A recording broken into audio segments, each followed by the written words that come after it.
speaker wa parliament si ye muntu golowooza nti naye banaamukola ekintu asirike busirisi kyamuweebudde kyamuswazizza kyatyobodde ekitiibwa kyengo government official mu ggwanga Uganda. Let's be on camera kubanga naye akimanyidde ddala enguze eri muli naye teyeesiga babaka be bennyini. The only trick gyali ateekeddwa okukozesa kwe kubeera mu kamera nti walidde ssente nti ye kakati yogerera mu kamera nti votinga yes or not. Kakati bakuza bali oseseme bintu byakyama wandirabye era bandi muliddemu olukwe. President Museveni tekyesiga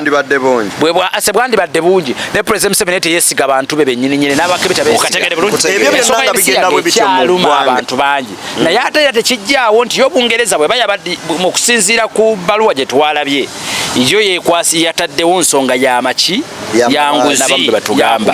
okitegedde n'ensonga endala mpitirivu nnyo kakati kikyengezaako kunnyonnyola ku nsonga eyo nti ensonga eyinza okuba yabadde ya mabaati g'ekalamojja naye nga yeerimbisemu ebintu ebirala bingi nnyo oli bw'anaakugamba ishu y'ebisiyaga oyinza era naye obutawakana naye ate era ekibuuzo ne kijja mu nsonga y'ebisiyaga of all people lwaki yatandikiddwako. Beyond the newsroom gwe mukutu gwagenda maaso n'okubeera nga otugoberera kyokola kya muwendo mungi nnyo nnyini ddala njagala okusooka okusaba n'obuwombeefu obw'ekika ekya waggulu ennyo nnyini ddala vidiyo eno nsooka ogimpereka like wamma ogiwe omuliro nno etambulire ddala etuuke ku oyo omulala gwe wandyagadde ogenda maaso n'okubeera nga naye agiraba ate era gwe yasubscribinga edda nkwebaza bwebaza atanaba subscribinga nkusaba subscribinga ate genda okoone mu kadde wali eri aka notification okajje mu personalize okateke mu all ate mwattu buli video gye tuteekayo gende maaso n'okubeera nga ogifunako kopi ate oginyumirwe. Kakati nno nzikiriza nkutegeeze nti Sheikh Ashraf Dembe musomi waddwa gwe tutambula naye mukubireko ku ssimu esembeyo ku mirimu ku screen yajagenda maaso n'okubeera nga ensonga zikwasaganya. Higher Level Tour and Travel Agency ye company esobola okulambuza Uganda n'ensi ezituliraanye gwe nagenda maaso n'okubeera nga otugoberera ng'ennaku z'omwezi lumu omwezi gujja abeera gwa 6 paka nga 3 tuyina tuwa etutwala ate eri mu bitundu bya Fort Portal tugende maaso n'okubeera nga tuli obulamu mpola mpola. Kakati nno ensonga nnyingi zetugenda maaso n'okubeera nga twogerako olunaku olwaleero ne muganda wange MC Mayor njagala tutandikire nno olunaku olwajjo speaker wa parliament yavuddeyo n'ategeeza bulungi ensi nti ekyamuweeseza sanctions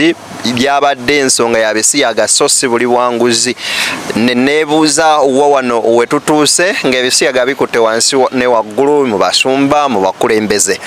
so n'ensonga endala nnyingi zetugenda ogenda maaso n'okubeera nga twogerako. Meya taata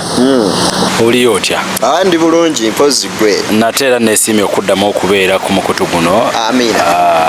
Weebale kukola abo balina kubeera nga tonkoowa nonnyanyirizanga buli lunaku okujja okubaako ate ensonga zentuusaako eri bannayuganda. Omanyi si kyangu naye mu kisinga okubeera ekyekitiibwa kwe kubanga at least abantu obeesigisizza ebigambo byange bibavaamu balamusizaako nnyo mwena gye musinziira okutulaba. Bannayuganda bo basiimu nnyo ku nsonga zo bagambye dda reasoning capacity y'omusajja oyo tujagadde kunzuke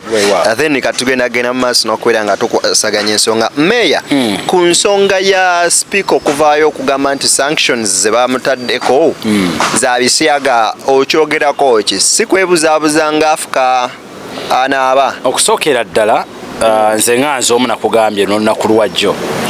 nti ensonga eyinza okuba nga teri emu yokka eyinza kubanga yaleetedde speaker okubanga naye ateekebwako envumbo kubanga era nze omu ku babadde bayinza okugamba nti if it was okuteekako envumbo speaker ku nsonga z'amabaati tegeeza ne Ssaabaminisita yandibadde naye alukola ki naye olwaleero naye olwaleero twalabye Nandutu Kitutu ne tulaba ne Anita Amongi bantu basatu naye abamu oyinza okugamba nti ensonga z'amabaati naye munnange omuntu bw'afa olwaleero bw'olaba afudde olwaleero tutunuulira kyakuba nti afudde naye oyinza okuba nga omuntu yafa ennaku 40 abamu be batugamba okitegedde n'ensonga endala mpitirivu nnyo kakati kikyengezaako kunnyonnyola ku nsonga eyo nti ensonga eyinza okuba yabadde ya mabaati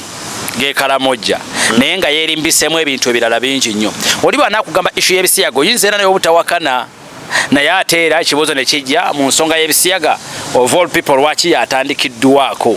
President Museveni y'omu ku baasayininga newankubadde speaker yaliisa ne President Museveni yalinako omukono ogw'enkomeredde n'abalala bangi nnyo abaagenda mu maaso n'okubanga bateekawo enkola eno abaali basobola olisimbira ekkuuli. Ensonga y'ebisiyaga ekyaluma abantu bangi era egenda kukosa abantu bangi era abantu bangi bakyagyesibako nnyo nti eyinza okubeera ye kanaaluzaala.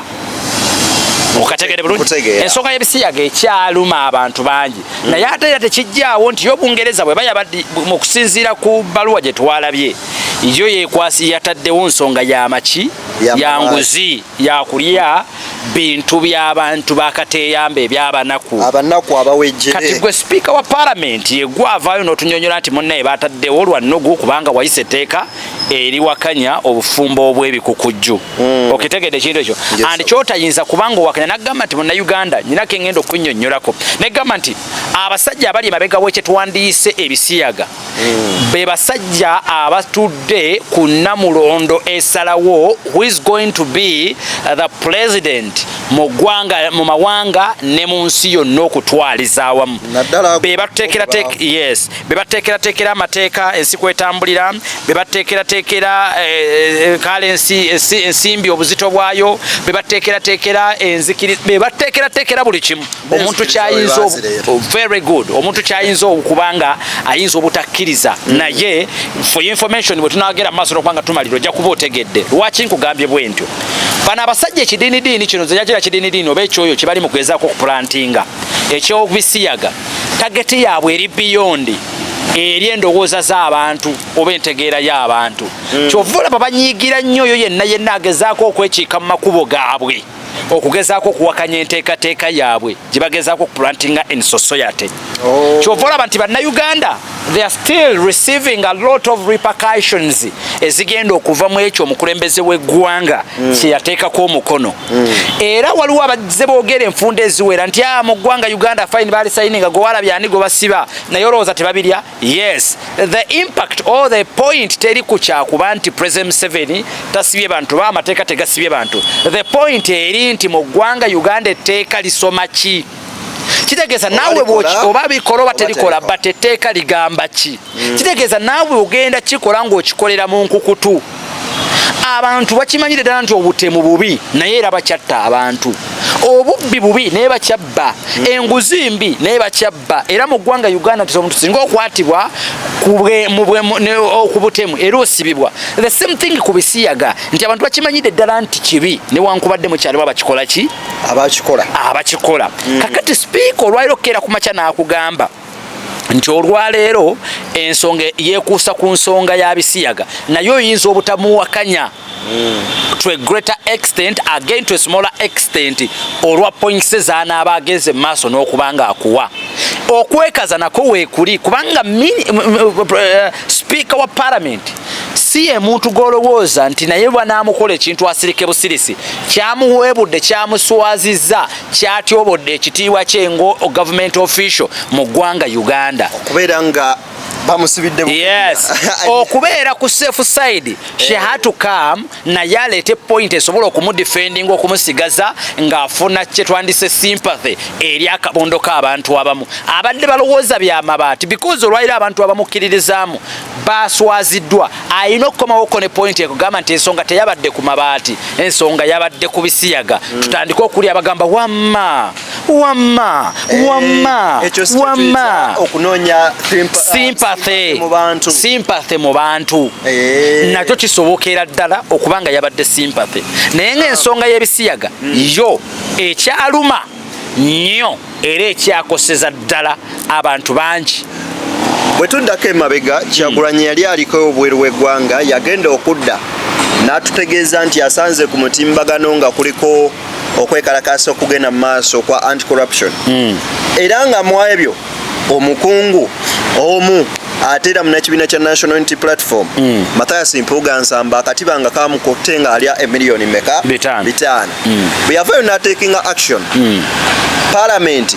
ng'ekulirwa Speaker Abinita Among baayimirira emabega wa Mpuuga ne bamugamba wamma baby dda mu kifuba wano.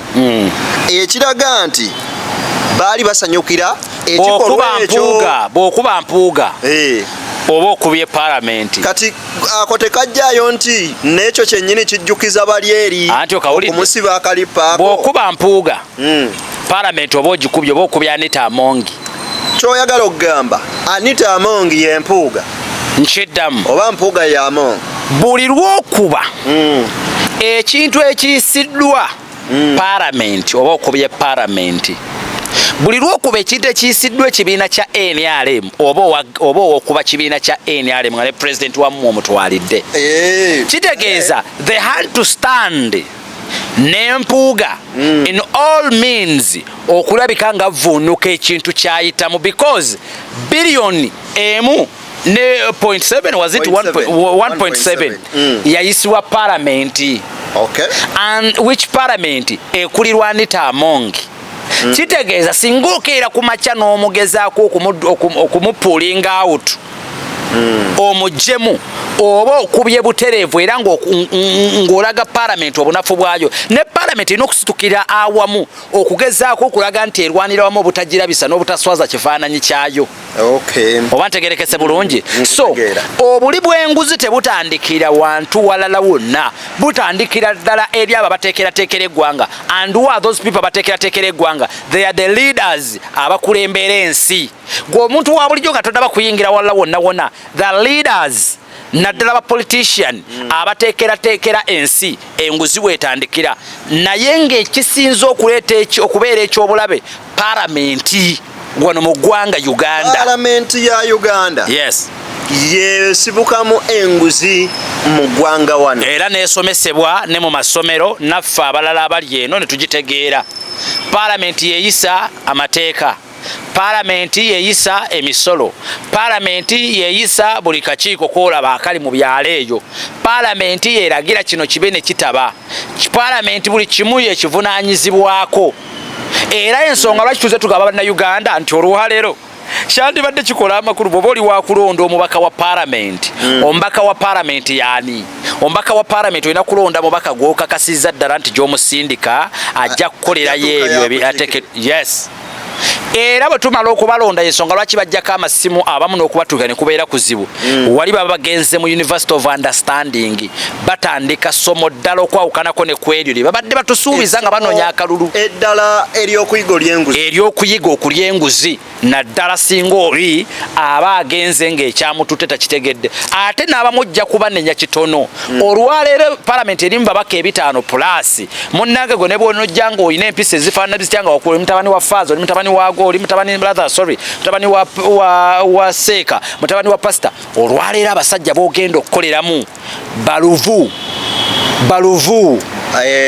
bayala babbi tebakkuta omuganda agambye nti embuzi ennamu era bw'ogisiba mu kisibo ky'embuzi enfu nayo kitegeeza egenda kukola ki kulalukira ddala efaanane ziri nti gwe omuntu omu togenda kukonvinsinga ababaka basoba mu 5 munnaye gwe batambulire ku ntolizo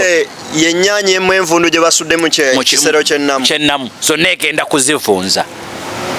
ensonga tukyalabira ddala ebintu biyitirivu nnyo ebigenda okwongera okukosa eggwanga naye nga palamenti erifuuse quiet gw'olowooza lwaki bwe twali tuli ziti togikwatako olwaleero lwaki President Museveni yasalawo n'agamba nedda if they are to vote let's be on record let's be on camera kubanga naye akimanyidde ddala enguzi eri muli naye teyeesiga babaka be bennyini bayinza omuyiwayo the only trick gyali ateekeddwa okukozesa kwe kubeera mu kamera nti walidde ssente nti ye kakati yogerera mu kamera nti votinga yes or not kakati bakuza bali oseseme bintu byakyama wandirabye era abamu bandimuliddemu olukwe President Museveni tekyesiga bwandibadde bungi ne President Museveni teyeesiga bantu be bennyininyini n'abakebe tabeesiga ebyo byonna nga bigenda bwe bityo mu ggwanga yesterday waŋŋamye Nuupu yamaze dda okubeera ng'esikowalinga oba Kyagulanyi ekyokubalabisa kuba mission ebadde yakubalabisa okubalabisa kukyakolera ddala ate tekugenda kukoma